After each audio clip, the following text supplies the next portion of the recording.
모시도록 할게요. 일단 기도하겠습니다.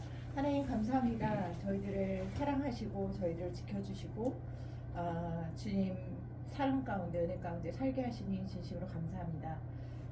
우리가 하나님의 사람으로서 이 땅의 천국을 이뤄가는 그 한 부분을 감당하기 위해 많은 공부들을 합니다. 그냥 공부로 끝나는 것이 아니라 이러한 시간들을 통하여 우리 하나님을 더욱더 경험할 수 있도록 도와주시고, 내가 경험한 그 하나님을 나의 주변 사람들에게 전하는 귀한 일을 감당하기에 부족함이 없도록 인도하여 주시옵소서. 종교개혁지들에 대해서 저희가 돌아보는 시간을 갖습니다.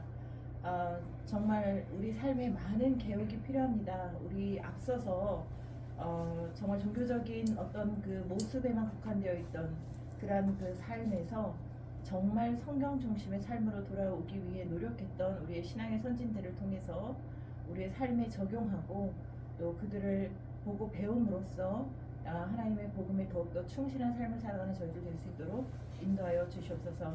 감사드리며 예수님 이름으로 기도하였습니다. 아멘. 혹시 이 책 사셨나요? 종교개혁지 탐방 가이드? 안 사셔도 됩니다. 굳이 사진 않으셔도 되는데 이제 그래도 조금 이제 도움이 될 것 같다라는 생각이 들어요. 일단은 지난 시간에도 말씀을 드렸지만 종교개혁지는 로마에서부터 시작을 하는 게 좋습니다. 왜냐하면 무엇이 잘못되었는지를 먼저 봐야 그것을 어떻게 개선할 것인지, 왜 그러한 일들이 발생을 했는지에 대해서 우리가 더 잘 알 수가 있기 때문에 로마로부터 시작하는 것이 좋습니다. 그래서 로마의 중심 바티칸의 그 사진들을 일단 모아봤어요. 로마의 이 바티칸이라고 하는 곳은 베드로 성당이 중심이 됩니다. 우리가 좀 그 되짚어봐야 될 부분, 지난 시간에도 말씀을 드렸던 것 같은데, 이스라엘에 가면 어떤 장소가 있냐면 가이사랴 빌립보라고 하는 곳이 있어요. 마태복음 16장에 그 말씀의 배경이 되는 곳입니다. 가이사랴 빌립보. 성경에 가이사랴는 두 개의 가이사랴가 있고요. 그 우리가 잘 알고 있는 헤롯 대왕이 만든 가이사랴와 구분을 짓기 위해서 빌립의 가이사랴라고 하는 의미로 가이사랴 빌립보라고 부르는 곳이 있어요. 거기는 우리가 지난 학기에 보셨던 것처럼 완전히 우상 숭배가 만연했던 그런 그 지역이고요. 그곳에서 이제 베드로가 예수님을 향해서 주는 그리스도시요 살아계신 하나님의 아들이시라고 하는 그런 그 중요한 고백을 드림으로써 사실 굉장히 이제 중요한 그런 그 장소로 여겨지는 곳이 가이사랴 빌립보라고 하는 지역이에요. 그런데 카톨릭에서는 이 말씀, 자 마태복음 16장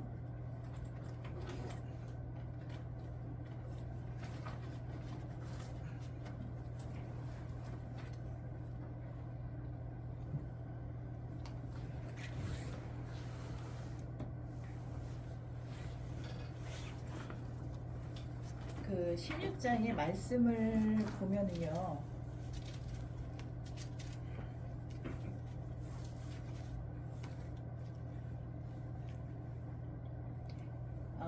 예수님께서 18절에 또 내가 네게 이르노니 너는 베드로라, 내가 이 반석 위에 내 교회를 세우리니 음부의 권세가 이기지 못하리라 라고 하는 말씀이 나와요.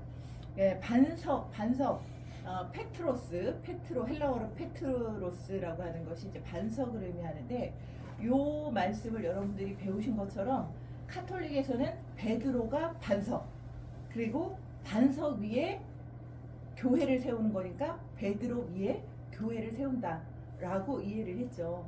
그러다 보니까 이제 베드로가 굉장히 카톨릭에서는 중요한 그런 그 인물로 부각이 되어 있고, 특히 지금 이 사진에서 뭐 연상되는 거 없으세요? 사진에서 혹시 뭐 연상되는 거 없으세요? 주변에 계신 분들도 한번 뭐 연상되는 거 없으신가요?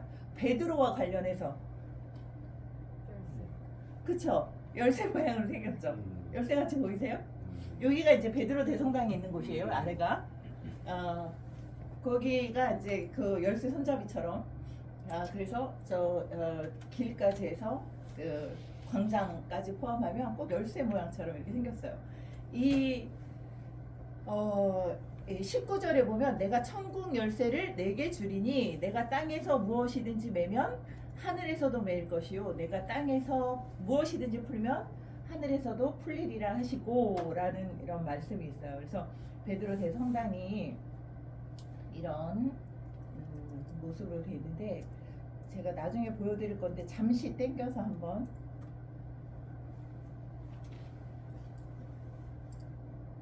이렇게 아닌데 제가 깃발을 넣는데 왜 안 보일까요?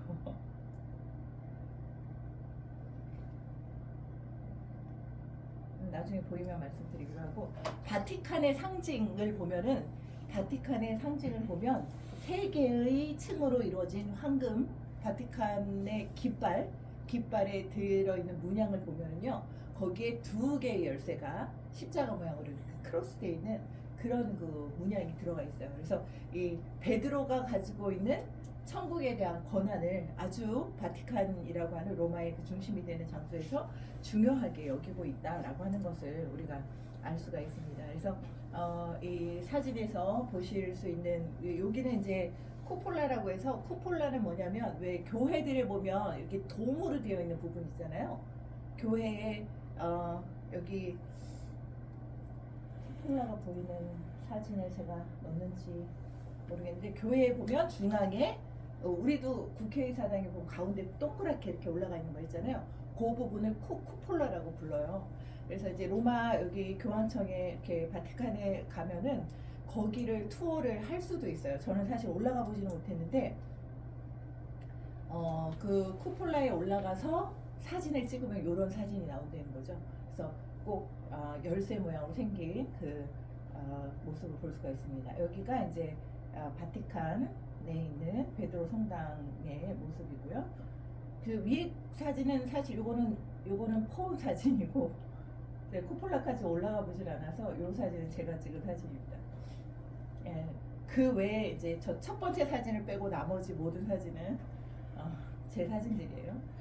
그래서 가본 지가 좀 오래되긴 하지만 그래도 기억을 더듬어서 현장들을 좀 둘러보도록 하겠습니다. 이렇게 커다란 광장이 있고 광장 가운데 오벨리스크가 서 있고요. 그리고 여기에는 세 개의 성당이 있어요. 세 개, 그 베드로 대성당이 있고 그 외에 이제 여러분들이 그 로마 바티칸에 가면 제일 많이 여러분들이 그 인상에 남는 장소가 뭐냐면은 아마 그림들 엄청난 대작들이 여기 그 천지 창조부터 시작해가지고 다양한 그런 그 그림들 시스티나 재단의 이게 벽화 이런 것도 미켈란젤로 작품 뭐 천지 창조뿐만 아니라 뭐 엄청난 그런 그 뭐죠 그림들이 이곳에 자리하고 있고요. 그래서 시스티나 성당이라든지 그 다음에 베드로 대성당이라든지 이런 몇몇 그 성당들이 자리를 하고 있습니다. 그래서 베드로 대성당 같은 경우는요 사실 16세기에 그 직접적인 종교개혁의 빌미를 제공했다 해도 과언이 아닐 정도로 왜냐하면 이 성당을 짓기 위해서 그러니까 이렇게 말씀드릴 수 있을 것 같아요. 이제 종교개혁의 바람이 14세기부터 분단 말이에요. 그러면 교회가 우리가 지금까지 잘못했구나 회개하고 뭔가 새로워지려는 노력을 해야 되는데 그 종교개혁에 반하는 운동이 또 다시 일어나요. 그래서 오히려 더 화려하고 아름다운 그런 모습들을 통해서 교회의 신비로움을 더 부각시키고 교권을 더 그 강하게 이렇게 그 어필을 하면서 오히려 그 종교 개혁하는 것이 적절하지 않다라고 하는 인상을 시민들에게 심어주기 위해 굉장히 노력을 하는데 그때 이용한 방법이 이제 아주 화려한 그런 건물, 아주 아름다운 성화 이런 것들, 그리고 그 성경에 나오는 성인들의 아주 웅장한 조각 이런 것들을 이제 사용을 해서 시민들에게 딱 교회만 와도 경건한 마음이 생길 정도로 그렇게 이제 작업을 하게 되는 거죠. 그러면서 이제 그 종교개혁의 반여파로 오히려 강하게 그 나타났던 현상이 베드로 대성당의 그 거대한 성당의 건축이죠. 그러면서 그 재원을 조달하기 위해서 우리가 사진으로 이렇게 보면 천장 요런 공간이 이거 하나 공간이 아니고요. 바티칸 그 베드로 대성당 그 박물관, 바티칸 박물관을 둘러보는 데만 해도 하루 종일 걸릴 정도로 엄청난 규모를 자랑하거든요. 그래서 그러한 건축물을 짓기 위해서 이제 면죄부 발행해서 면죄부 판매를 하고 그 재원을 가지고 성당을 짓는데 사용을 하게 됩니다. 그래서 어쨌든 이 베드로 대성당의 모습이에요. 천정뿐만 아니라요. 이런 기둥들도 보시면은요. 기둥 위에 이런 부분 조각들 이런 것들이 아주 정교하게 그렇게 조각이 되어 있는 것을 볼 수가 있어요. 이런 그 뭐 교황권을 보여주는 그런 이런 것들이 구석구석 지나가는 곳마다 모두 다 이렇게 자리를 하고 있습니다. 보실까요? 굉장히 아름다운 성화죠. 예수님의 죽음 옆에 서 있는 성모 마리아의 모습 이런 부분을 이제 쿠폴라라고 부르죠. 쿠폴라 위에 있는 그림들이 혹시 보이시는지 모르겠어요. 아주 작품성이 뛰어난 그런 작품들이 저는 몇 개 못 찍었어요. 사실 사람이 너무 많고 일단 저는 인솔자로 간 거기 때문에 손님들을 뒤에서 챙겨야 돼서 사진을 많이 찍지는 못했는데 어마어마한 그림 그 사진 그림들이 이렇게 전시가 되어 있습니다. 한번 보세요. 조각들. 근데 우리가 왜 카톨릭을 이단시하는 그런 분위기도 굉장히 많잖아요. 근데 사실 이런 데를 둘러보면 그런 생각이 절로 들어요. 성스러운 교회에 성스러워야 할 교회에 웬 마귀 사탄 조각들이 이렇게 이상한 괴물들 조각이 이렇게 많은지 하여튼 그렇습니다. 이런 것들 그려 보시면 천장 벽뿐만 아니라 천장에 이런 그 모든 그 작품들이 조각이 되어 있습니다.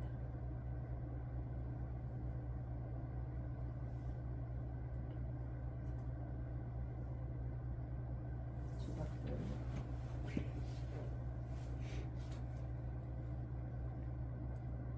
어떻게 보면 꼭 신화 이야기를 보는 것 같은. 근데 사실 한쪽에는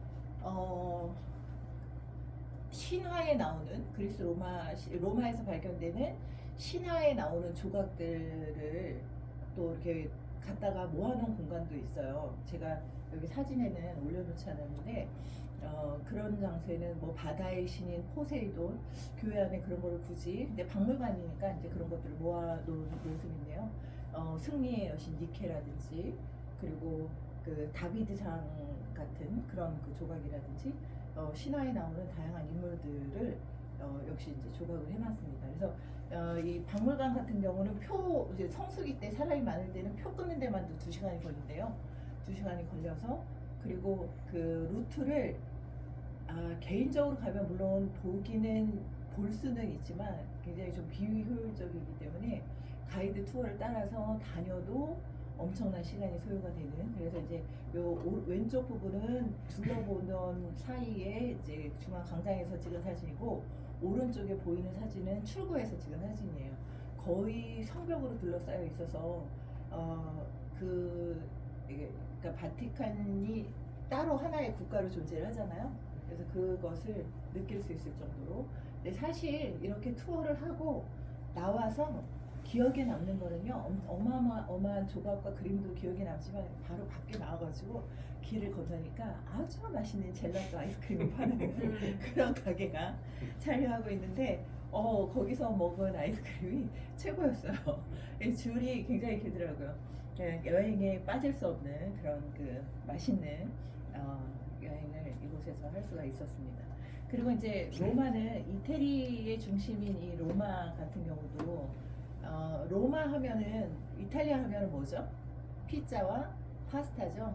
예, 가시면 꼭 맛보셔야 됩니다. 길거리 피자와 길거리 파스타가 우리나라의 그 웬만한 고급 레스토랑에서 파는 피자와 파스타가 따라오지 못할 정도로 그렇게 맛있습니다. 가고 싶으시죠? 네. 피자와 파스타를 먹으러 이번 가보시면 너무 좋습니다.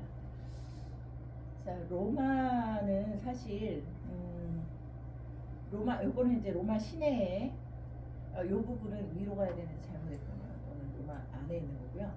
요거는 이제 여러분들 뭔지 혹시 아실까요? 굉장히 유명한 장소죠? 어딜까요?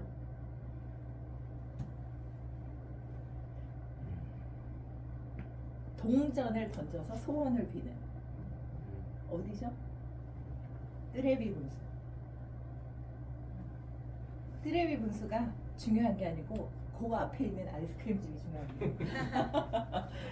여기는 왜 소원을 동전을 던져서 소원을 빌면 이루어진다라는 그런 그 전설이 있어서 수많은 사람들이 그 앞에서 동전 던지는 그런 그 모습을 볼 수가 있어요. 뭐 믿을 수는 없지만 저희 남편도 여기 가서 다시 만나게 해달라고 이렇게 던지면 안 된대요. 이것도 심장을 가로질러서 이렇게 던져야 되는데 그런 소원을 빌었다는 그런 이야기를 하기도 했었습니다만은 어쨌든 로마에 가면 꼭 한번 방문해야 할 굳이 소원을 빌지 않더라도 엄청나게 아름다운 그런 그 조각을 볼 수 있는 현장이기도 합니다. 이날 날씨도 좋아가지고요. 굉장히 그리고 사람들이 엄청 많았음에도 불구하고 제가 90년대에 갔을 때는 사실 좀 이렇게까지 화려하지 않았었거든요. 근데 복원을 싹 해가지고 굉장히 아름다운 그런 그 현장이 되어 있더라고요. 요거는 이제 그 관공서예요. 이탈리아는 관공서도 이렇게 멋지게 만들어져 있는 그런 그 모습. 지나가다가 버스 안에서 너무 멋있어서 사진 찍었어요. 그리고 로마의 중심은 아무래도 포로 로마노라고 불리우는 곳입니다. 포로라고 하는 것은 광장을 의미해요. 그래서 그 로마 광장이라고 하는 곳인데 사실 이 지역을 걸어서 이렇게 걸어서 다니시다 보면 진짜 시간 여행을 가서 다른 세계에 들어와 있는 듯한 그런 그 느낌을 받으실 수가 있어요. 실제로 이런 돌 기둥들, 거리를 장식했던 돌 기둥들, 신전터, 개선문, 그리고 극장터, 극장의 흔적도 물론 있습니다만 목욕탕터. 근데 이제 우리가 이스라엘을 다룰 때도 말씀을 한번 드렸었습니다만은 목욕탕 같은 시설은요, 우리가 지금 개념으로 생각하는 목욕탕하고는 전혀 다른 개념의 시설이라고 생각을 하시는 게 좋습니다. 왜냐하면 옛날에 그 목욕탕은 어떤 그 개념이냐면 요즘의 복합 문화공간 같은 그런 그 개념이에요. 어디에서 특별히 사람들이 그 모임을 주관할 때 혹은 서로 새로운 소식들을 주고받을 때 혹은 어떤 그 정책적인 그런 그 문제들을 토론할 때 많은 사람들이 그냥 손쉽게 모일 수 있는 공간이 바로 목욕탕이라고 하는 공간입니다. 그래서 우리가 생각하는 그냥 때미는 장소 정도의 그런 개념이 아니고 굉장히 넓은 그런 그 광장도 가지고 그 안에 포럼도 가지고 있고 그리고 뭐 사람들이 운동하는 그러니까 우리 현대 짐 역할을 하는 곳도 있고 그런가 하면 한쪽에는 마사지 받으면서 왜 우리 영화 배너 같은 거 보면 메살라하고 배너하고 둘이 목욕탕에서 마사지 받으면서 대화하는 그런 장면 나오잖아요. 그런 것들이 이제 실제로 이루어진 현장이었다라고 하는 거죠. 더더군다나 로마는 그 당시에 지금 이게 한 2000년 전의 유적이라고 본다면 그 당시에 이 아프리카 북부 아프리카 아시아의 서부 지역 그리고 유럽 전역을 통치하던 그 중심에 있었던 그런 그 도시이기 때문에 남아있는 유적 자체가 정말 어마어마합니다.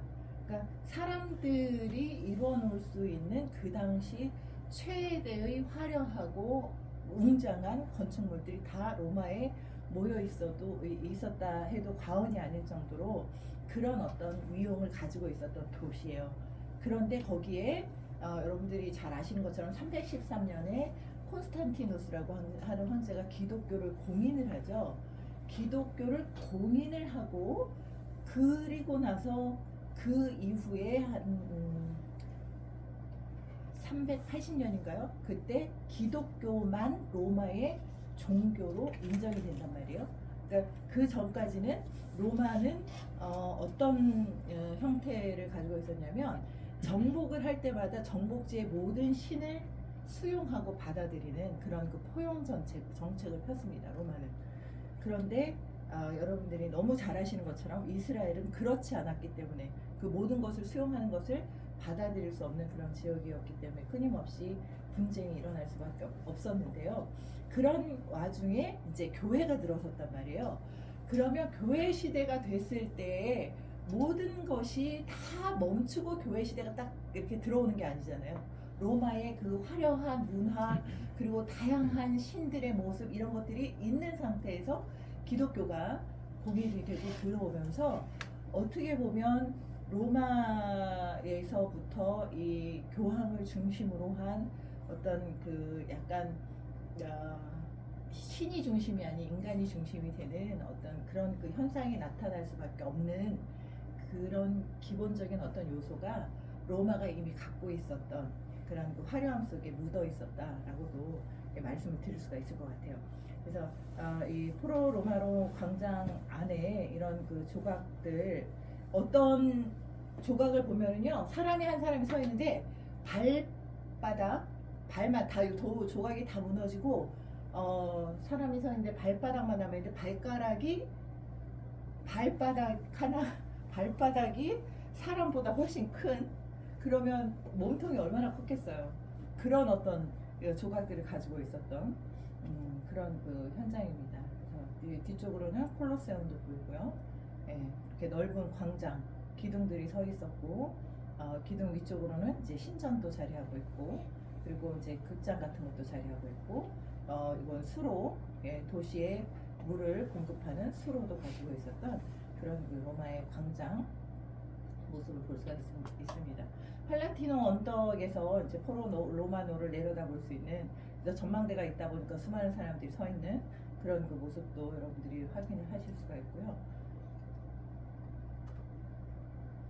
자, 광장의 모습입니다. 이런 유적들이 지금 이게 사진으로 봐서 아주 좀 작게 보이는데요.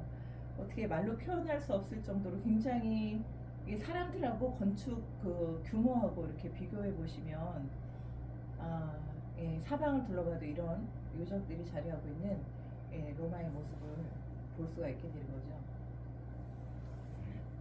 자,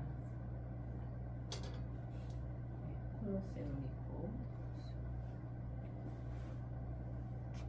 사람들 보이세요? 네.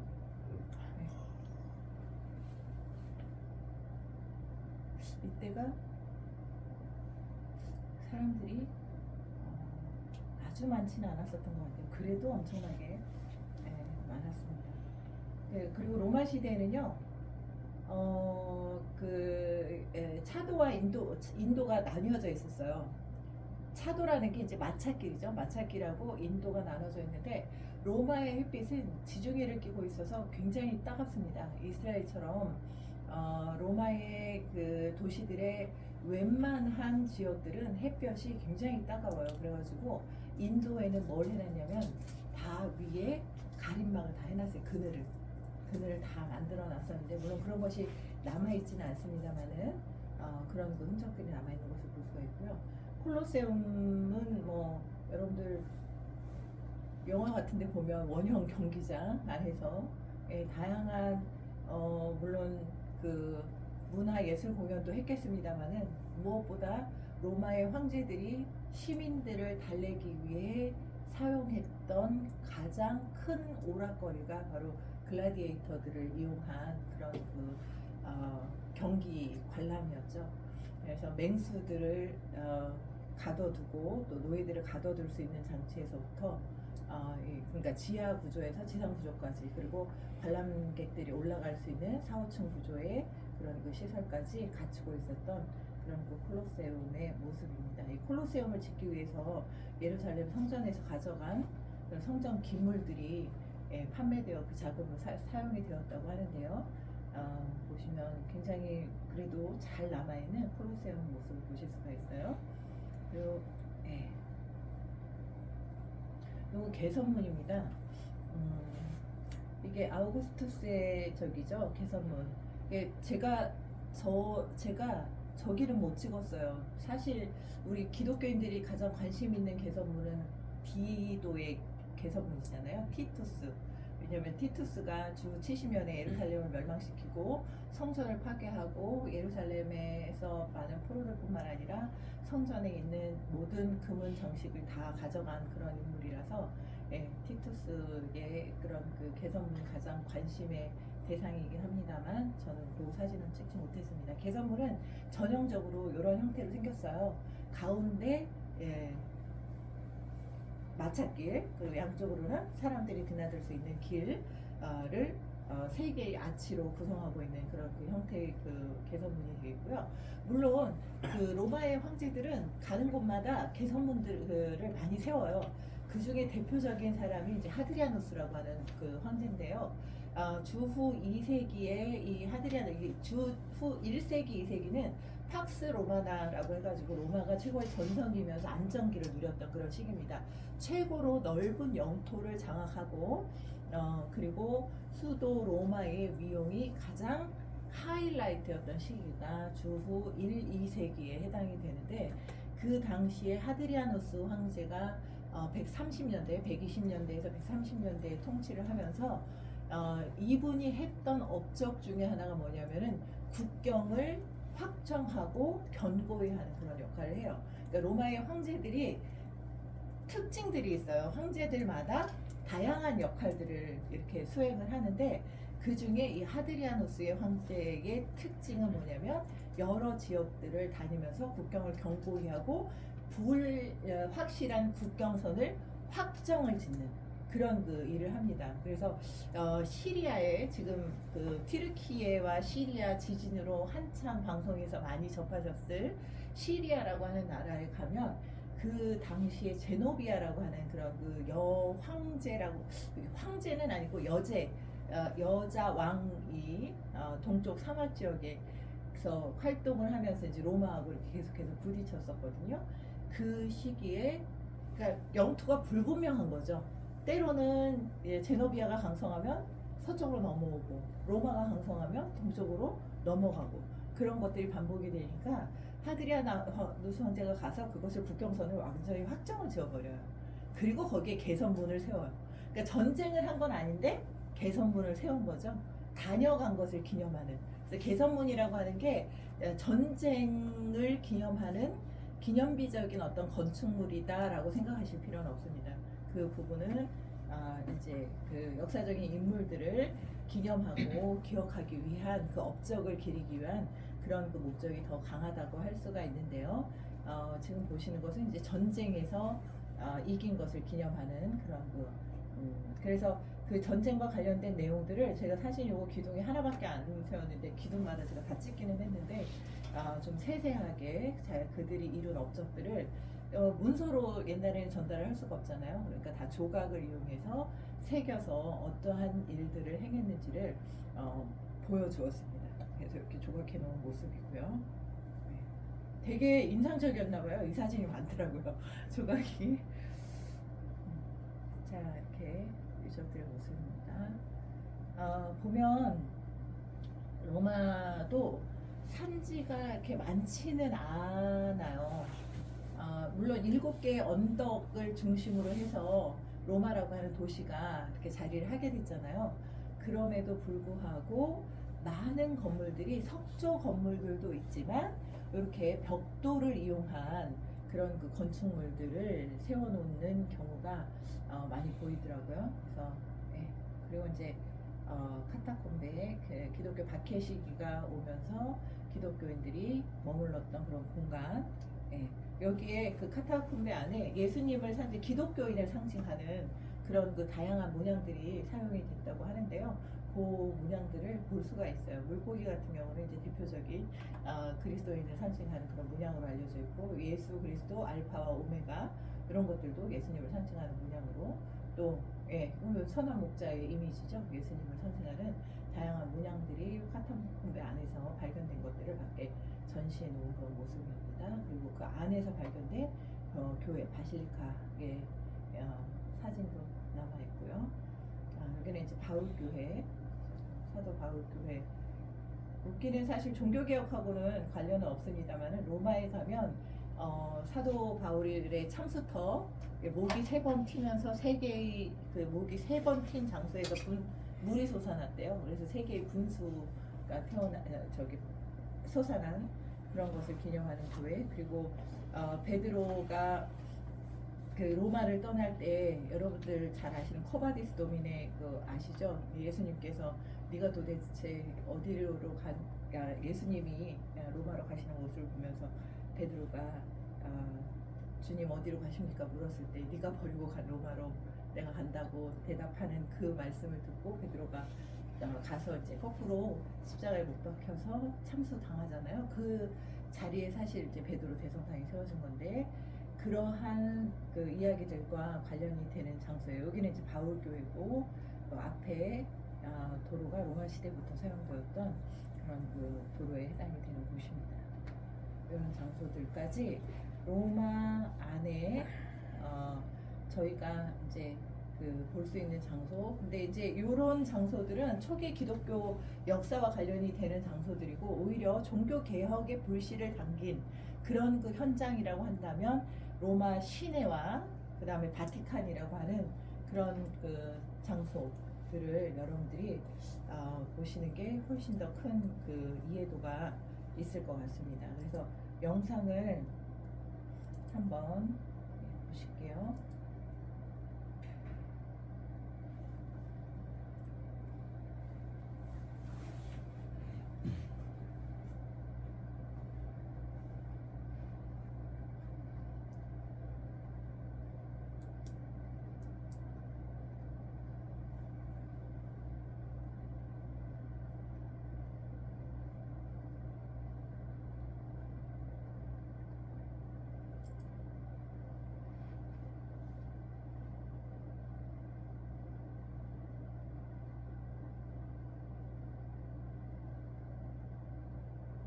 꽤 길군요.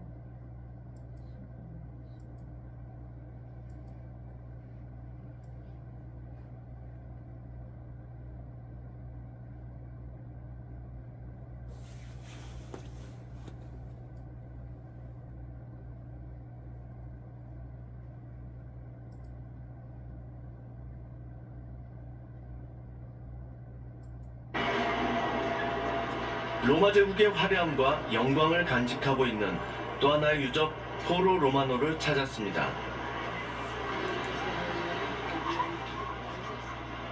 로마인의 광장이라는 뜻을 가진 포로 로마노는 고대 로마의 정치, 상업, 종교 등 모든 활동의 중심이었죠. 4세기 말 로마 제국이 몰락하면서 자연스럽게 폐허가 됐지만, 이곳엔 로마 제국 탄생에 숨겨진 이야기들이 있습니다. 깐나이 전투에서 거의 7만이 넘는 병사를 잃은 바로 장군이 전쟁에서 패해서 이 로마로 귀환을 할 때, 당시 집정관이었던 파비우스 막시무스를 비롯한 로마의 시민들은 이 성문 앞까지 나가서 바로의 귀환을 환영해 줍니다. 그가 전쟁에 졌음에도 불구하고 도망가지 않고 공화정에 대한 신의를 잃지 않고 돌아와 준 거에 대해서 감사의 표시를 했던 거예요.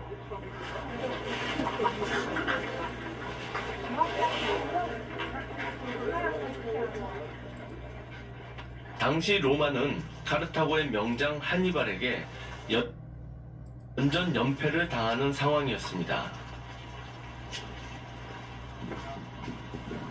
만약 로마인들이 서로를 믿지 않고 패전에 대한 책임을 물었다면, 그리고 오늘날 국회에 해당하는 원로원의 희생이 없었다면 로마는 끝내 승리하지 못했을 것입니다.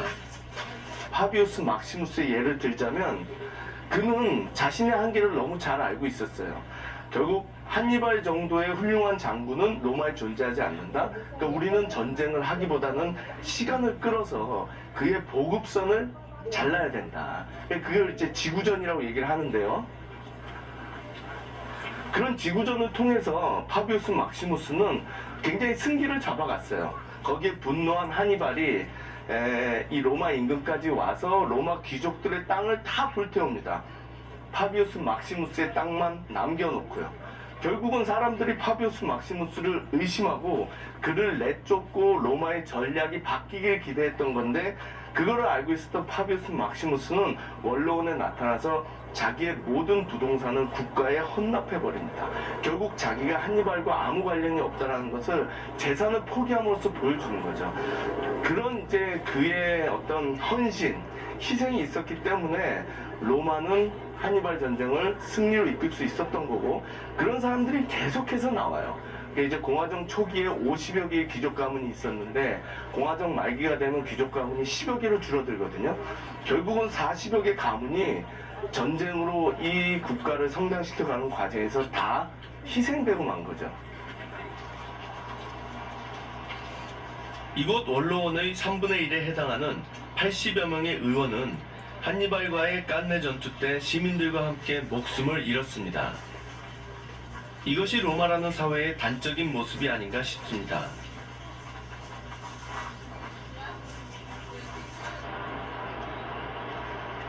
포로 로마노의 화려한 유적들 곳곳엔 이러한 이야기들이 숨어 있습니다. 참 로마라는 도시 대단한 도시인 것 같아요. 지금 제 왼쪽으로는 트라이누스 황제의 시장, 그리고 오른쪽으로는 이제 로마 제국의 중심이었던 포로 로마노, 그리고 앞쪽으로는 콜로세움. 정말 세계적인 유산들이 지천으로 널려 있는데 이 한가운데에 동상이 하나 서 있습니다. 아우구스투스라고 하는 이 로마를 제국으로 만든 첫 번째 남자죠. 그리고 그가 죽은 지 2000년이 됐습니다. 내년으로. 카이사르의 양아들이었던 아우구스투스는 공화정 시대를 종식시키고 로마 제국 시대를 연 첫 번째 황제였습니다.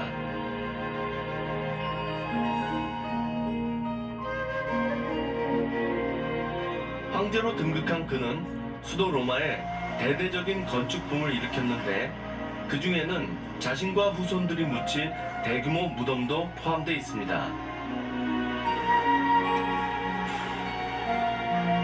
로마 시민들에게 자신의 업적을 과시함으로써 황제의 권위를 공고히 하기 위해서였죠. 그 영묘 옆에는 아우구스투스 황제 시대를 상징하는 제단이 하나 있습니다.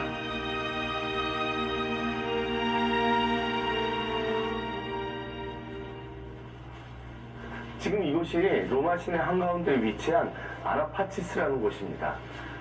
아라는 우리나라 말로 제단이라는 뜻이고요. 파치스는 평화라는 뜻이거든요. 그러니까 합치면 평화의 제단이라는 뜻이죠.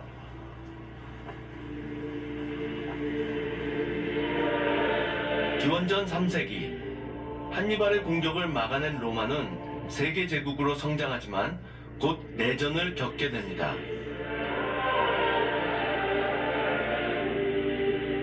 그 100여 년의 내전을 마무리 지은 인물이 바로 아우구스투스 황제죠.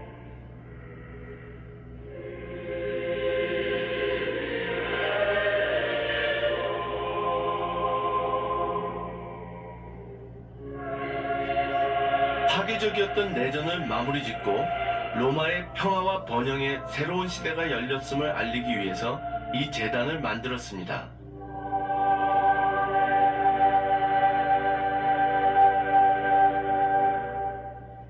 팍스 로마나, 즉 로마의 평화를 이끈 아우구스투스 황제의 시대가 시작됐음을 상징적으로 보여주는 것이죠.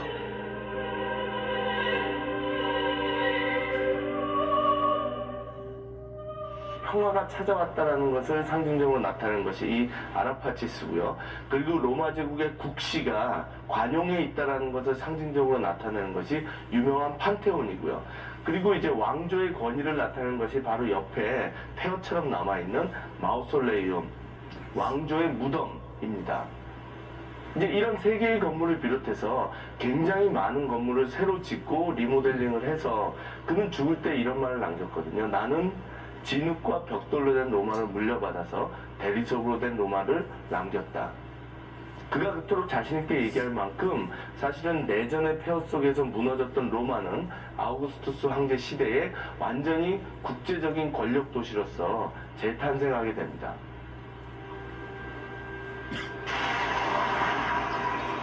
팍스 로마나 시대에 접어들면서 번영을 구가한 로마 제국.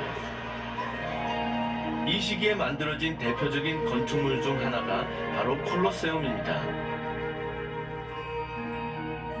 로마 제국의 역사를 통틀어서 가장 위대하고 웅장한 유적 중 하나로 손꼽히죠. 하지만 안타깝게도 지금은 3분의 1밖에 남아있지 않아 과거의 모습을 그대로 볼 수는 없습니다. 석자재를 그렇게 많이 띄어갔다고 하고, 그리고 또 이렇게 납을 이렇게 중간에 박아놨던 거를 나폴레옹 군대가 전쟁에 쓰기 위해서 다 가져갔는데도 이 정도가 남아있다는 거는 처음 모습은 얼마나 대단했을까 상상만으로도 굉장히 흥분되는데요.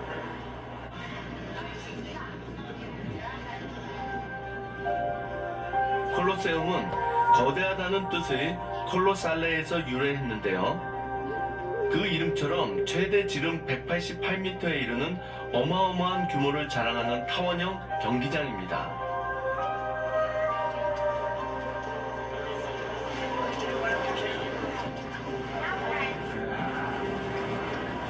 정말 대단하죠? 이게 지어진 지가 거의 2000년이 다 돼가는 건물인데 아직까지도 이렇게 원형이 남아 있습니다.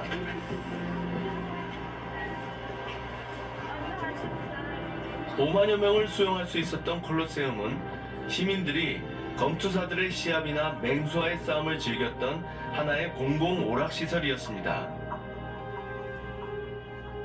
인류 역사상 가장 위대한 건축물 중 하나인 콜로세움은 로마 사회의 개방성과 유연성의 상징이기도 합니다. 이 건물은 베스파시아누스라고 하는 황제가 원래 중인 출신인데, 그러니까 신분이 보잘것없는 자기를 로마 제국의 황제로 인정해준 시민들에게 감사의 뜻을 표하기 위해서 이 네로 황제의 궁전이 있던 곳을 밀어버리고 거기다가 시민에게 바치는 이런 여흥 공간을 만들었던 겁니다. 그러니까 어떻게 보면 중인층조차도 능력이 있으면 황제가 될 수 있다는 로마 제국의 유연성, 사회적 이동 가능성에 대한 어떤 상징과도 같은 것이 바로 이곳 콜로세움인 거죠.